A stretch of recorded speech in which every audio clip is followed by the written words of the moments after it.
ನಾನು ಭಗವಂತನಲ್ಲೂ ಕೂಡ ಪ್ರಾರ್ಥನೆ ಮಾಡ್ಕೊಳ್ತೀನಿ. ಮೊದಲನೇದಾಗಿ ತಮ್ಮ ಏನೇನೋ ಆಸೆಗಳಿದ್ದಾವೆ, ಕನಸಿದ್ದಾವೆ ಮತ್ತು ತಮ್ಮ ಮಕ್ಕಳ ಭವಿಷ್ಯ ಕೂಡ ನಾನು ಭಗವಂತನಲ್ಲಿ ಪ್ರಾರ್ಥನೆ ಮಾಡ್ಕೊಳ್ತೀನಿ.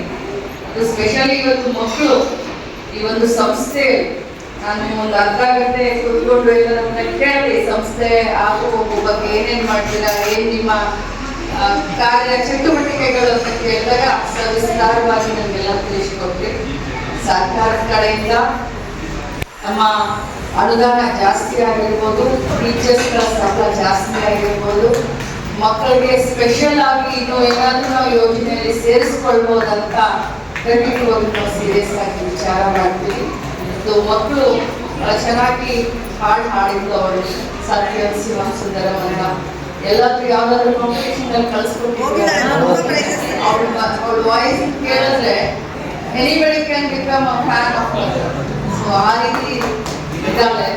ಸೊ ಅವಳಿಗೂ ಒಳ್ಳೇದಾಗಿ, ಎಲ್ಲ ಮಕ್ಕಳಿಗೂ ಒಳ್ಳೇದಾಗಿ. ಬಟ್ ತಾವು ದೊಡ್ಡ ಕೆಲಸ ಮಾಡ್ತಾ ಇದ್ದೀರಾ, ಅದಕ್ಕೆ ದೊಡ್ಡ ಸೆಲ್ಯೂಟ್ ಹೇಳಿ ನನ್ನ ಮಾತನ್ನು ಮುಗಿಸ್ತೀನಿ. ಮತ್ತಷ್ಟು ಸುದ್ದಿಗಳಿಗಾಗಿ ನೋಡ್ತಾ ಇರಿ ಪಬ್ಲಿಕ್ ನ್ಯೂಸ್ 24x7. ಇದು ಸತ್ಯದ ಧ್ವನಿ.